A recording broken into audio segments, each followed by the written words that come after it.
আসসালামু আলাইকুম। এখন আছি আমি একটি গরুর ফার্মে। এটা হচ্ছে ডেইরি ফার্ম।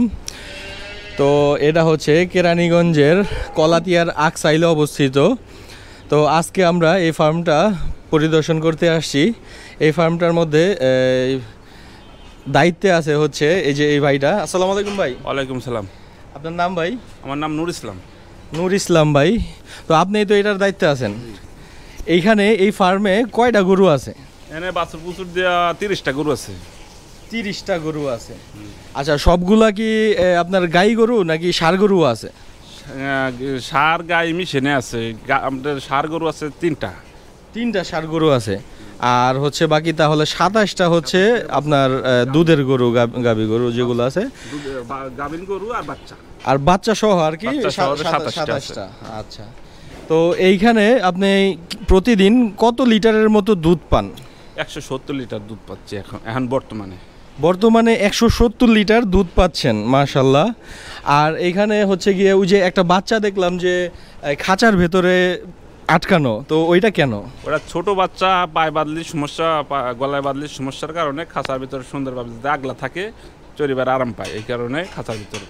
আচ্ছা আচ্ছা, ওইটা ছোট বিদায় ওটাকে হচ্ছে গিয়ে প্রোটেকশন দেওয়া রাখার জন্য ওইটা এরকম করেছে। আর হচ্ছে ওইটা যখন 2-1 মাস বয়স হয়ে যাবে তখন হচ্ছে কি ওইটাকে আলাদা জায়গায় নেবেন। আচ্ছা, আপনারা এই গরুগুলাকে কি খাওয়ান, কিভাবে যত্ন করেন? গরু করে খাওয়ায় প্রচুর পরিমাণ ঘাস, কোরাবুসি, ফিট। আচ্ছা, তো ঘাসের জমি কি আপনাদের এই যে এই পাশে আমরা এই ফার্মের পেছনে দেখলাম যে এগুলাই কি আপনাদের ঘাসের জমি? হ্যাঁ, এগুলোই আমাদের ঘাসের জমি। আচ্ছা আচ্ছা। আর হচ্ছে কি আপনার এই যে এই পাশে দেখলাম হচ্ছে আপনার এই পাশে অনেকগুলা খ্যার রাখা আছে। এই খ্যারগুলাকে দিনে কয়বার দেন আপনারা? এখন তো খ্যার দেই না, যখন ঘাস ফুরো যাব তখন খ্যার খাওয়াবো। আচ্ছা আচ্ছা, যখন ঘাসের সংকট পড়বে, সংকট দেখা দিবে, তখন হচ্ছে এই খ্যার খাওয়াবেন। আর এমনিতে দানাদার খাবার এই যে যেরকম ভুসি আছে, তারপর হচ্ছে আরও আনুষঙ্গিক, ওগুলা কি কি খাওয়ান একটু বলেন। আপনার খাওয়াই হইলো ভুট্টা, গমের ভুসি, আর কোড়া, আর ফিট, আর রাব, লবণ। আচ্ছা আচ্ছা, এই এগুলা। আর এইখানে পরিষ্কার কিভাবে করেন? মোটামুটি পরিষ্কার দেখা গেল, আবার এই যে আমরা আস্তে আস্তে দেখলাম যে কিছু টয়লেট করে ভরে ফেলেছে, এগুলা কিভাবে কয় টাইম করেন? যে আমরা 2 টাইম করি, 3 টাইম করি। 3 টাইম করি, 8টার সময় করেছি, আবার এখানে 12টার সময় পরিষ্কার করব, আবার বিকাল 4টে-5টার সময় পরিষ্কার করব। ওই সময় থাকলে হয় ক্লিয়ার থাকে আর কি। আর দুধ পানানোর আগে আপনারা কি গরুগুলাকে গোসল করে আনেন? হ্যাঁ, দুধ পানানোর আগে গোসল করাইলেই। আচ্ছা, এটা কি প্রতিদিনই গোসল করান নাকি দিনে কয়বার গোসল করেন? দিনে 3বার গোসল করাই। দিনে 3বার। এই জন্যই এই প্রত্যেকটা গরুর গায়ে একদম চিকচিক করতেছে তেলে। দিনে 3বার গোসল করায়, কারণ হচ্ছে গিয়ে যে গরম পড়েছে, এই গরমের মধ্যে অবশ্যই 3বার গোসল দরকার।